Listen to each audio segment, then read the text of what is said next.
Welcome to the Madison Miller Podcast. Today is Thursday, June 8th, 2023. Today, we'll do NBA Finals Game 3, Stanley Cup Finals Game 3, and a little bit of a Calder Cup for the AHL. That begins tonight. Major League Baseball, WNBA, soccer, tennis, golf, my latest NBA mock draft, news and notes, and best bet. We'll start the NBA Finals. We'll go over the game from yesterday as the Denver Nuggets go up 2-1 in the NBA Finals with a 109-94 win over the Miami Heat. Impressive bounce-back performance for them defensively. Jamal Murray actually led them scoring with 34 points. He had a triple-double, 10 assists and 11 rebounds. Or no, it was 10 rebounds. And Nikola Jokic, 32, 21, and 10. He was just a man on a mission. And the funny thing in that game is that Mike Malone barely played Michael Porter Jr. and Kentavious Caldwell-Pope. Both of those guys were essentially benched. As Christian Braun got some playing time, Jeff Green got some playing time, and Bruce Brown got some playing time, although he kind of stunk too. And Aaron Gordon was okay, 11, 10, and 5, but good on Denver for going into Miami and taking a 2-1 series lead in the final. And then for Miami, Jimmy Butler, 28 points, 4 assists, 2 boards, not great. Bam Adebayo, 22 points, 17 boards, 3 assists. Kevin Love only had 2 3-pointers. Gabe Vincent stunk. Max Drew stunk. Duncan Robinson had 3 3-pointers off the bench. Caleb Martin's kind of regressed, as that was predictable. Kyle Lowry had 9 points, shot 4 from 8. But the funny thing is that this game kind of fell over. And then Miami got within 9 with I want to say 1:45 left in the game. And at that point, Mike Malone had already pulled Jokic and Murray. And then Jokic and Murray had to go back in the game, which was crazy. And the scary thing is, if you're Miami, Denver won and they only hit 5 3-pointers. They need to heat up from 3. Denver. Because I don't think they can get away with shooting 5 3-pointers. Although game 1, they got away with not shooting a lot of threes either, because of how good their defense has been. So it's going to be interesting to see how game 4 plays out. Because if Denver wins Friday night, we could have the same narrative as we did after game 1. But if Miami wins, it'll be back to the same narrative that we had after game 2. And a lot of pressures on the Miami Heat on Friday night. They get it done and even this thing at 2 apiece, or else this is going to be a short series like we thought it was going to be, or like some thought it was going to be before the series and even after game 1. All right, now I'll move on to hockey. We'll do Stanley Cup Final. First, game 3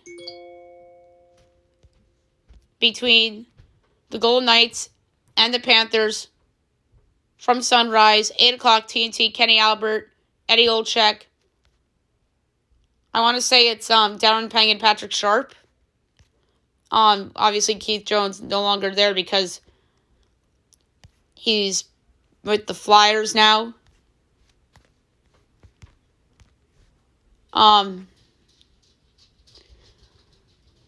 So for the game tonight, Florida's minus 118. Vegas is minus 102 over under 5.5. Overs minus 140, unders plus 112, Vegas plus 1.5 is minus 255, Panthers minus 1.5 is plus 205. I'm just going to take the Panthers straight up at minus 118. They need to get on the board in the series. Their backs are against the wall. And they, I think, will show up at home. That crowd's going to be ruckus. You'll never see a Florida Panther crowd as loud as I think it's going to be tonight and Saturday for games 3 and 4. So, it's going to be interesting to see how this one plays out. And I think the Panthers will make this a 2-1 series. And then really quick, Calder Cup begins tonight in the AHL. It's the Hershey Bears against the Kraken's affiliate, the Coachella Valley Firebirds. The funny thing is that neither of these teams were 1 seeds. They were both 2 seeds. Coachella Valley in the Pacific Division and Hershey in the Atlantic. I think it's going to be a good series. I do not like that it's 2-3-2 rather than 2-2-1-1-1. And I think that could affect the series. I think it actually will. Maybe. It might. But I don't like that format. I think it should be 2-2-1-1-1. It's funny. The coach of Coachella Valley is former Penguins coach Dan Belisma. And Hershey's coach is Todd Nelson. 2 former NHL coaches are coaching in the Calder Cup Finals. That's a fun little subplot there. I think both teams have good goalie rooms. I think Coachella Valley is a good offensive team. I think the Bears are hitting their stride offensively throughout these playoffs. But I think the Bears are better defensively than Coachella Valley. And I think the goaltending is kind of even just from seeing in the AHL playoffs. But quick pick here. I'm going to go with the Bears in 6 would be my pick. I think the Bears have been road warriors. Coachella is absolutely capable of winning the series. For sure, they have home ice. But we'll see. I'm going to go with Hershey in 6 in the Calder Cup final, just as a little bit of a bonus segment here for you guys today. All right, Major League Baseball. We'll go over the results from yesterday and look ahead to today's games. We have a lot of games today. A's over to Pirates 9-5. Padres over to Mariners 10-3. Marlins over to Royals 6-1. Rays over to Twins 2-1. D-backs over to Nats 6-2. Blue Jays over to Astros 3-2. Guardians over to Red Sox 5-2. Reds over to Dodgers 8-6. Braves over to Mets 7-5. Brewers over to O's 10-2. Cards over to Rangers 1-0. Giants over to Rockies 5-4. Angels over to Cubs 6-2. Yanks hosting the White Sox and Phils hosting the Tigers were supposed to happen. Both postponed, and now both games will be made up as part of doubleheaders. Today's obviously the air quality in both New York and Philadelphia and in the tri-state area in general is just really, really bad. And I think that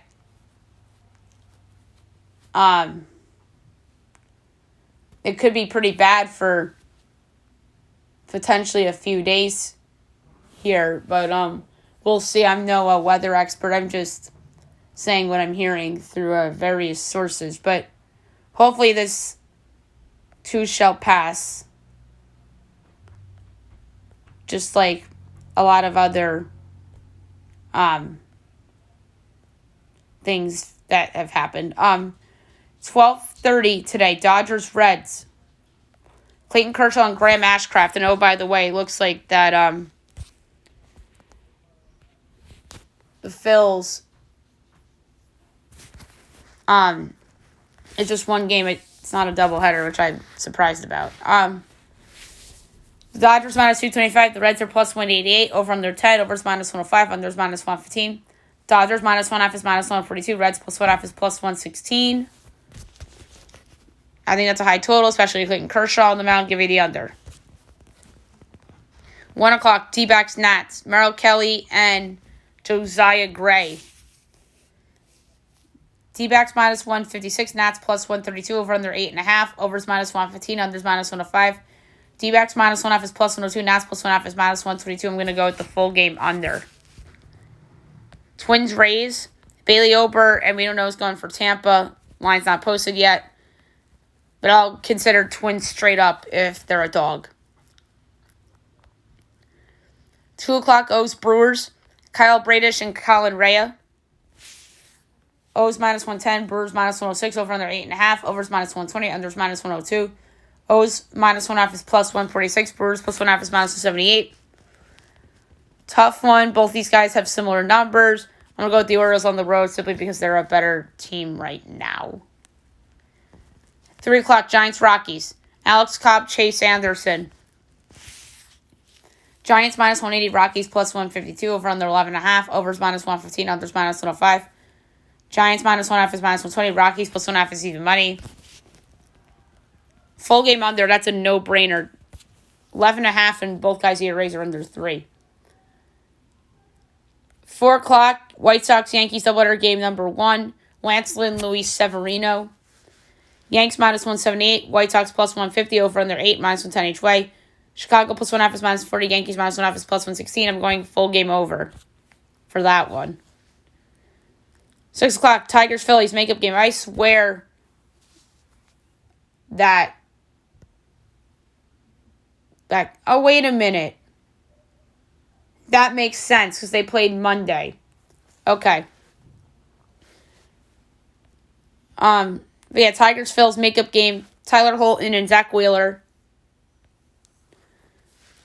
Phillies minus 60. Tigers plus 15. Over under 7.5. Overs minus 105. Unders minus 115.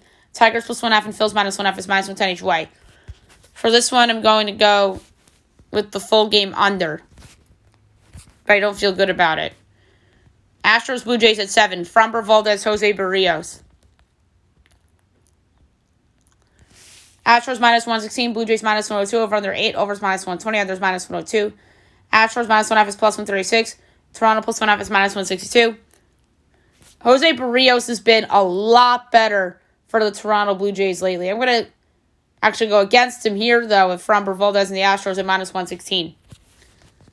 Doubleheader game 2, White Sox Yankees at 7:30. Or no, we'll just we skipped a couple. Never mind. I thought that was a 7 o'clock game. My mistake. Red Sox Guardians at 7. Matt Dermody making his debut against Aaron Savali. I don't see any lines up for that one. But if the total is anything less than 9, I'll consider the over because of the uncertainty with Dermody. Mets Braves. Justin Verlander and Spencer Strider. Braves minus 184. Mets plus 154. Over under 8.5. Minus 110 each way. Mets plus 1/2 is minus 3. Braves minus 1/2 is plus 108.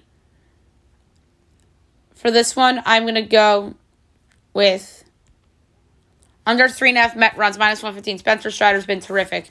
Now 7:30, good doubleheader game 2. White Sox Yanks. Mike Clevenger, Randy Vasquez.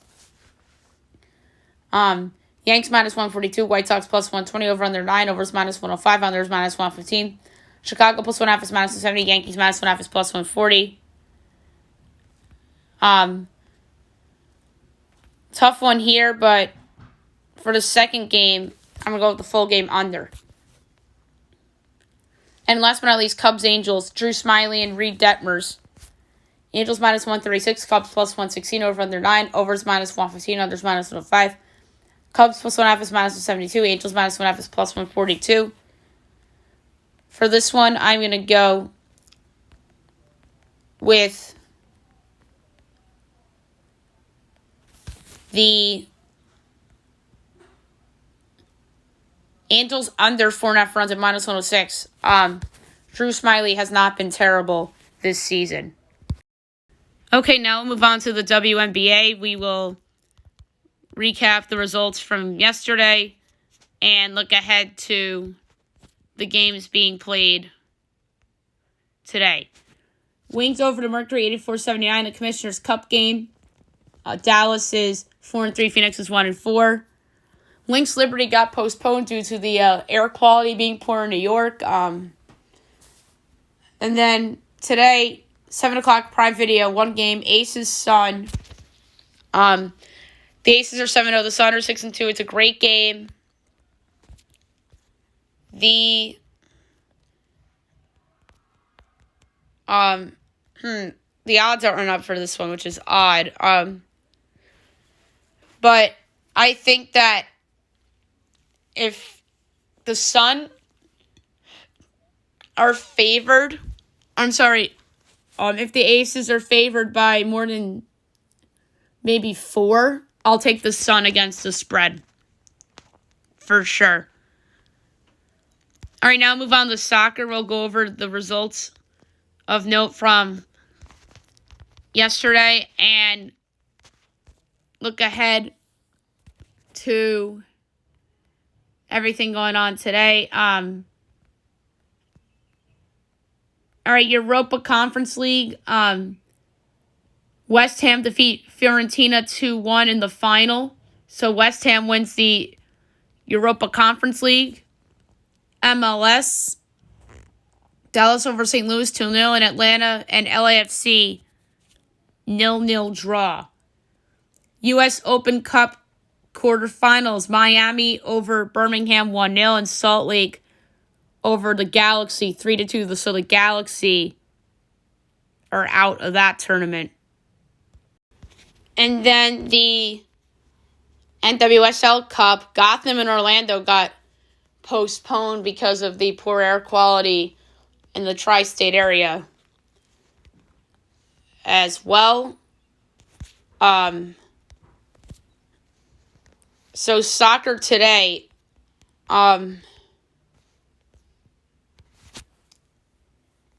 we do have some stuff today. We have the Turkish One League, which I've been discussing on the podcast. So the Super League, Fenerbahce over Gaziantep 3-0. Galatasaray over Hatayspor 3-0. Adana Demirspor over Ankaraku 2-1. Besiktas and Konyaspor 3-3 draw. Drensenspor over Antalyaspor 2-0. And Istanbulspor over Ermenrispor 4-0.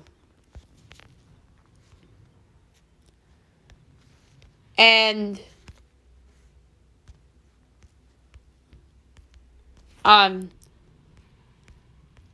we have a lot of Serie B games. So nothing really important in soccer. And then we have some stuff over the weekend coming up that we'll talk about. But there's just a couple of stuff that I wanted to touch on there. All right, the French Open. I apologize, we did not do French Open yesterday, so we'll do the results up to this point and then look ahead to what's coming up. All right, we'll start with the men's. We'll start with quarterfinals from Tuesday. 1-seed Carlos Alcaraz over 5-seed Stefanos Tsitsipas in 3 sets, and 3-seed Novak Djokovic over 11-seed Karen Khachanov in 4 sets. And then Wednesday, 4-seed Casper Ruud over 6-seed Holger Rune in 4 sets. And 22 seed Alexander Zverev over Tomas Echeverry in 4 sets. We have semifinals on Friday. 1 seed Carlos Alcaraz Gafia and 3 seed Novak Djokovic. And then 4 seed Casper Ruud and 22 seed Alexander Zverev. We do not know the times for these matches. I'm going to see if FanDuel has them up to where we can bet them. Yes, we do have times. So 8:45 you have Carlos Alcaraz and Novak Djokovic, and 11:30 you have Casper Ruud and Alexander Zverev. So we do have times. So Alcaraz is 2-1. Novak is plus 164. I'm going to take Novak at plus 164. And I'm going to take him at 3-1 at plus 550. And then 4 seed Casper Ruud and 22 seed Alexander Zverev at 11:30. Zverev's only minus 118. Casper Ruud's minus 102.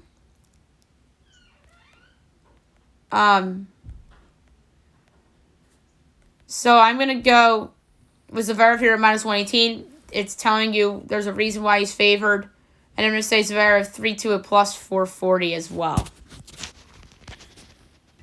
All right, the women's. So Tuesday results, quarterfinal 2 seed Aryna Sabalenka over Elena Svitolina in 2 sets, and Karolina Muchova over Anastasia Pavlyuchenkova in 2 sets. Then yesterday, 1 seed Iga Swiatek over 6 seed Coco Gauff in 2 sets, and 14 seed Beatriz Haddad Maia over 7 seed Ons Jabeur in 3 sets. Going on right now is the semifinals. 2 seed Aryna Sabalenka and Karolina Muchova. Live bet right now is Sabalenka minus 360, Muchova plus 260. Set betting, I'm going to go Sabalenka 2-1 at plus 280. And then at 10:15, you have 1 seed Iga Swiatek and 14 seed Beatriz Haddad Maia. Iga's minus 1,700. Beatriz is plus 1040. I'm going to go Iga. Iga 2-0 is minus 450.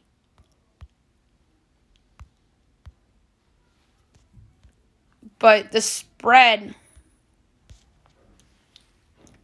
total match games over under 17.5. I'll take the under 17.5 total match games at minus 112. That's a different pick.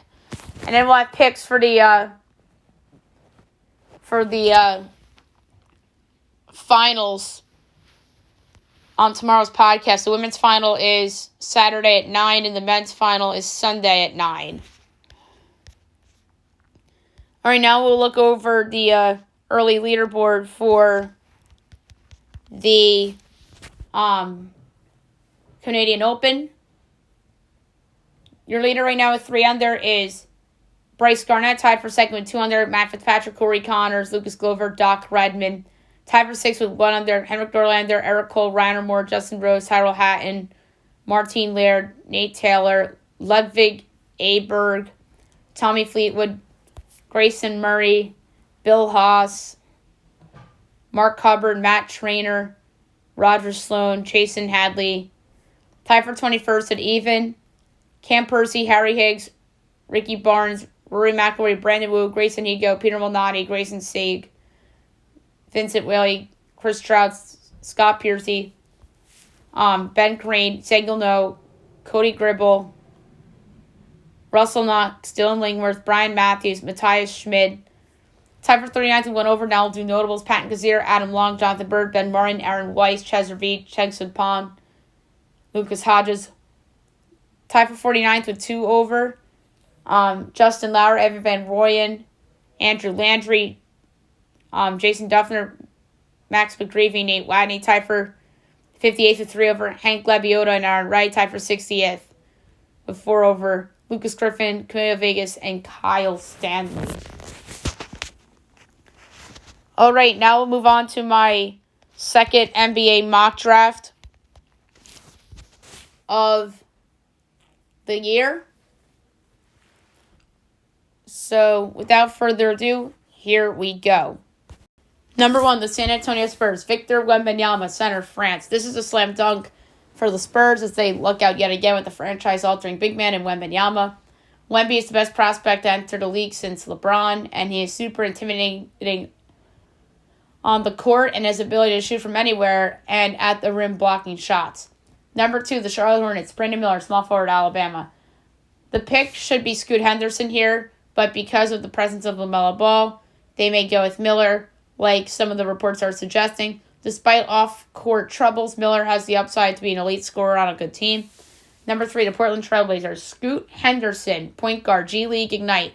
Henderson dropping the 3 would cause chaos as teams would be either trying to acquire the pick or even if the team were to keep it and take Henderson to trade Damian Lillard. Henderson has great athleticism and has all-NBA type of potential. Number 4, the Houston Rockets. Cam Whitmore, small forward, power forward, Villanova. This pick is absolutely in play to be traded with the Rockets' desire to bring back James Harden and the win now. Whitmore would be interesting here and would be interesting to see how he'd fit with Jabari Smith and Jalen Green as he's good in transition and he can defend well too.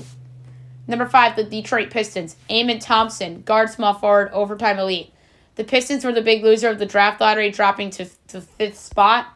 Thompson here would be an interesting pick as he has a ton of length and can guard any position realistically, but he needs to become a better shooter. Number 6, the Orlando Magic. Osor Thompson, shooting guard, small forward, overtime elite. The Magic landed great talent here with Thompson. Also arguably has higher upside than his brother Amen due to his three-point shooting ability, and that is something that this young Magic team can use. 7, the Indiana Pacers. Jarris Walker, power forward, Houston. The Pacers have some options here at this pick because they could potentially trade up. Walker is a versatile player on both ends of the court and would give the Pacers offense a different look. 8, the Washington Wizards. Jalen Hood Scafino, shooting guard, Indiana. This selection would be somewhat of a reach for the Wizards, who really have to hit this pick, I'd say.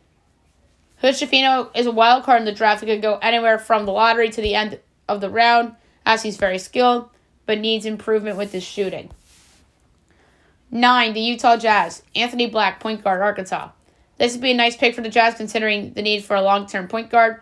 Black is a big guard that does just about everything and is a smart player that knows how to utilize advantages. 10, the Dallas Mavericks. Taylor Hendricks, power forward, UCF. The Mavs keep their draft pick courtesy of tanking out of the playoffs to prevent themselves from losing their pick. Hendricks here makes a lot of sense because the Mavs may lose Christian Wood and Dwight Powell in free agency, and he has a lot of upside and would fit well with Luka Doncic. 11, the Orlando Magic from the Chicago Bulls. Grady Dick, shooting guard, Kansas. With their second lottery pick, the Magic go with someone who is a lot of fun to watch in Dick. He makes a ton of sense here for the Magic with his ability to shoot the 3 and defend, and has the ability to develop more as a player. 12, the Oklahoma City Thunder. Bilal Kalabi, small forward, France. The Thunder can afford to take big swings on picks, and here I have them doing that with Kalabi, who was a teammate of Victor Wembanyama. He has a lot of talent and has the length to be a solid defender. 13, the Toronto Raptors. Jordan Hawkins, shooting guard, Connecticut. Hawkins announced that he's staying in the draft and he's making a good decision since he could be a lottery pick. The Raptors have some interesting offseason decisions to make, and Hawkins would be good insurance for them. 14, the New Orleans Pelicans. Keontae George, shooting guard, small forward, Baylor. The Pelicans go with the battle-tested player here with George. He's super explosive and tends to get to the basket, but his shooting has to improve on what he's shown. 15, the Atlanta Hawks. Derek Lively Jr., center, Duke. It would not make sense for the Hawks to draft a center unless they trade Clint Capella or Onyeka Okongwu. Lively has two-way upside as a player, but didn't really show that consistency in college and has the ability to play on the perimeter. 16, the Utah Jazz from the Minnesota Timberwolves. Nick Smith, point guard, shooting guard, Arkansas. With their second first rounder, the Jazz get another guard here with Smith. He struggled in college a season ago with injuries and inconsistencies, but it could be worth the risk if he lives up to the hype he got in college. 17, the Los Angeles Lakers. Cason Wallace, point guard, Kentucky. It's more likely than not that the Lakers trade this pick for more help around LeBron James and Anthony Davis. Wallace is somebody that is a good defender and could develop more offensively and could be a long-term point guard option here. 18, the Miami Heat. Leonard Miller, small forward, power forward, G League Ignite. The Heat are a team that wants to keep and add to its identity that's got them here to the finals.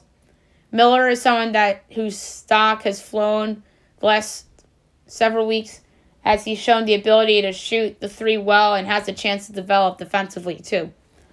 19, the Golden State Warriors. Kobe Buffkin, point guard, shooting guard, Michigan. This would be a pick that makes sense considering the future of Klay Thompson is in the air as well as Jordan Poole's. Buffkin is a super quick and athletic player on the perimeter and is a safe bet in this draft to be impactful. 20, the Houston Rockets from the Los Angeles Clippers. Colby Jones, shooting guard, Xavier. With their second first rounder, the Rockets go with Jones, who fit what they're looking for.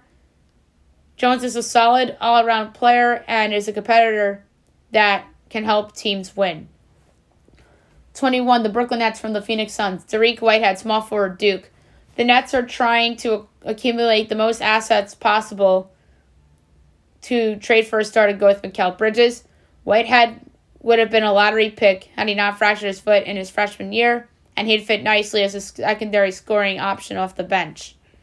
22, the Brooklyn Nets. Noah Clowney, power forward, Alabama. With their second first rounder, the Nets go with somebody who's played on good teams in college in the past in Clowney. He's a flawed offensive player, but is an elite defensive player, and he impacts games on that end. 23, the Portland Trailblazers from the New York Knicks. Chris Murray, small forward, Iowa. This is another pick I could see on the move to another team if they decide to keep Dame. I think this Chris Murray will be an impact player, and he can come in and play good defense and has a good IQ. 24, Sacramento Kings. Olivier Maxence Prosper, small forward, power forward, Marquette. The Kings will probably go with the forward here, as Harrison Barnes will be a free agent. Prosper is super aggressive and does a little bit of everything. 25, the Memphis Grizzlies. Bobby Klintman, small forward, power forward, Wake Forest. The Grizzlies are under some pressure with this pick considering the John Morant situation. Klintman provides some upside with defensive versatility and can shoot the ball offensively. 26, the Indiana Pacers from the Cleveland Cavaliers. Bryce Sensabaugh, shooting guard, small forward, Ohio State. With their second first rounder, the Pacers take the talented wing in Sensabaugh. He's your classic three-point bucket getter that can help swing a game. 27, the Charlotte Hornets from the Denver Nuggets. Gregory Jackson, small forward, South Carolina. With their second first rounder, I have the Hornets going with another forward in Jackson. He has a strong frame and good athleticism to handle the physicality in the league. 28, the Utah Jazz from the Philadelphia 76ers. Jalen Wilson, small forward, Kansas. With their third first rounder, the Jazz take the steady forward here in Wilson. He made a massive leap this past season, which could get him drafted in the first round, and he's a good 3-and-D and glue guy. 29, the Indiana Pacers from the Boston Celtics. Trace Jackson Davis, power forward, Indiana. Jackson Davis had a great season last year in college after he was thought out to be a one-and-done player in college several years ago. He is a great scorer in the paint and would help anyone immediately. And number 30, the Los Angeles Clippers from the Milwaukee Bucks. Maxwell Lewis, small forward, Pepperdine. The Clippers can use some depth everywhere on their roster in terms of long-term depth with questions with the roster. Lewis has the length and creates good shots for himself, which can cause him to move up draft boards. All right, now we'll move on to the news and notes for today. We'll start with the craziness in the tri-state area. That is the skies from the Canadian wildfires. It's just brutal here. Yankee game got postponed. Philly game got postponed. If the Mets were home, they would have been postponed. But apparently it's bad in D.C. too, but they continued to play in D.C. And the pictures of Citi Field were really bad, and so were the ones from Yankee Stadium. Elly De La Cruz had his first career home run last night for the Reds against the Dodgers.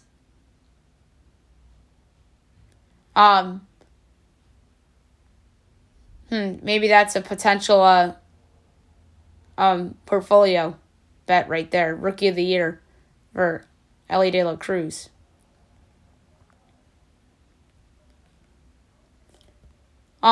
There's doubt about Shane Bieber bringing in a big package for the Guardians, as there's doubts about him being a playoff difference maker, as it could bring down the price. So they're pretty much doubting him and saying that, oh, he's never made a World Series. But he was good against the Yankees last year. Terry Francona should have went with him in Game 5. And who knows, maybe the Yankees are out in round 1 and Aaron Boone's not the manager. So there's some ramifications to that poor decision by Terry Francona in the playoffs last year. But I think he can be a difference maker as long as he's healthy. Maybe health has to do with that one. All right, and then a big story that broke yesterday was that Chris Haynes reported that the Suns are waiving Chris Paul, as they'll be making him a free agent this offseason. And then he comes out and says that he's not retiring, as he plans to play several more years and is eager to help a team contend for a championship. And then Mr. Thinks He Knows It All from Phoenix was downplaying that report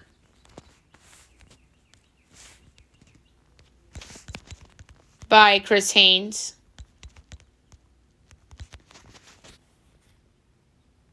John Gambadoro from Arizona Sports 98.7 FM in Phoenix. He says, the Chris Haynes report is false. Suns having discussions about Chris Paul's future, but have not made a decision as of this time.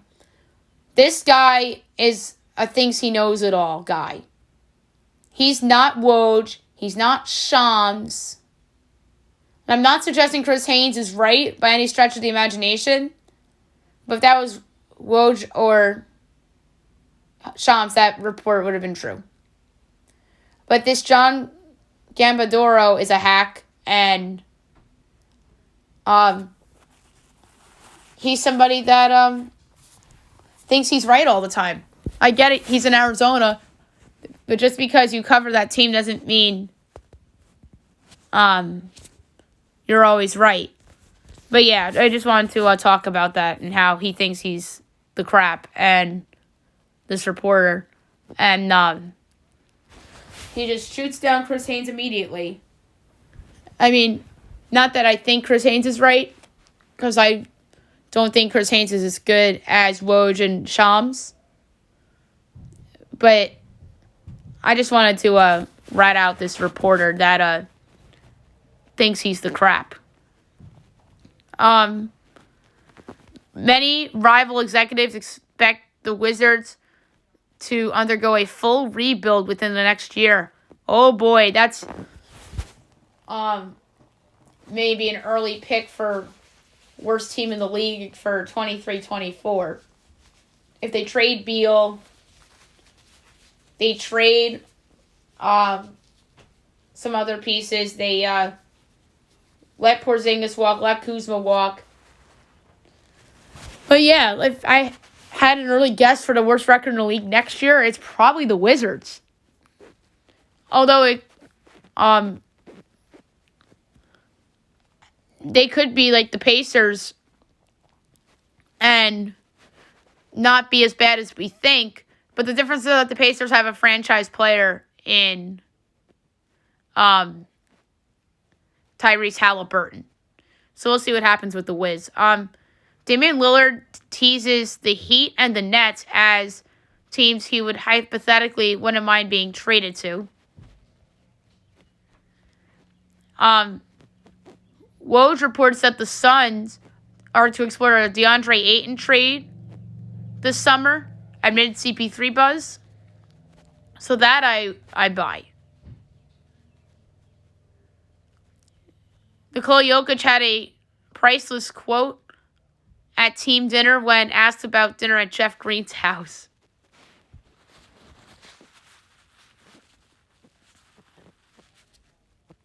So Kevin Durant deletes a tweet about Nikola Jokic not wanting to be a star. That's disrespectful. Some football. Avery Williams, the Falcons kick returner, likely out the season after surgery Thursday as he tore his ACL. That's not great for Atlanta.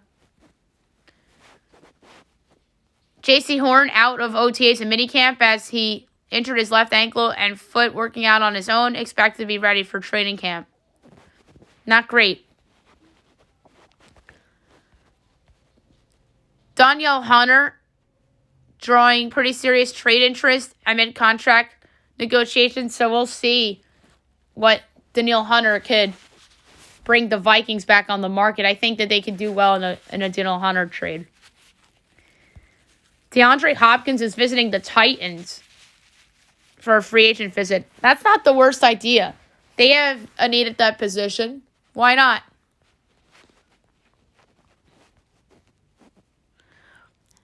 The Jaguars laid out their new stadium plan. As they tweeted it out, it looks pretty cool. Travis Rudolph not guilty. The former Florida State receiver found not guilty of murder in connection to a fatal shooting in 2021. So he is not guilty. Pac-12 reaches agreement as the schools have verbally agreed to sign a grant of rights deal, and it will not be signed until the media rights deal is finalized. Interesting. The College Football Players Association to boycott the EA video game as it's being organized due to the expected $500 payout per athlete. Josh Allen got the face of the Madden cover. I don't know if I like that. Josh Allen is a good player and everything, but I think there are more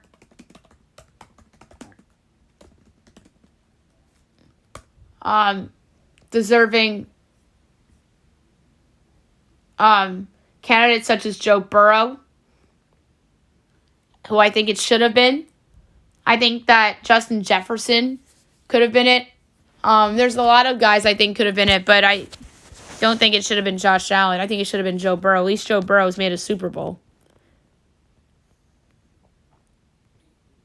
The LA Kings extend defenseman Vladislav Garakov, 2 years, over $10 million. So that was good. That was good. They cleared that cap space in that trade with Philly and Columbus. So they were able to get that done. But the biggest sports news of yesterday, Lionel Messi to join Inter Miami as he turned down a $1.25 billion offer from Saudi Arabia. A lot of people are shocked by this. I think this is great for Major League Soccer. I wonder when he's going to start playing for them. So, good for Inter Miami. And the funny thing is that Apple TV posted about Leo's reported move before polling, so that's weird. And then Messi says, I'll go to Inter Miami. And he said he wanted Barca. He makes it clear, I didn't want to leave my future hanging in the hands of other people. And then Leo will bag a percentage on Apple subs and shirt sales and could even acquire an MLS franchise. And then Barcelona says it respects Leo's desire to compete in a league with fewer demands. And then Rory McIlroy says that the merger is good for golf, but says he still hates LIV. I agree with Rory. Alrighty, last but not least, my best bet of the day brought to you by FanDuel. So, best bet, I am going to take the under in the Rockies-Giants game. It's a no-brainer. And best bet lost yesterday. And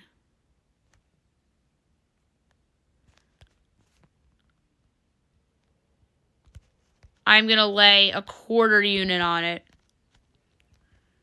So under 11.5 for a quarter unit between the Rockies and the Giants. All right, so that's it for the show today. I'll be back tomorrow recapping everything and looking ahead to the weekend, including Game 4 of the NBA Finals, Game 4 of Stanley Cup coming up over the weekend, too, after Game 3. So I hope you guys have a great day, everyone.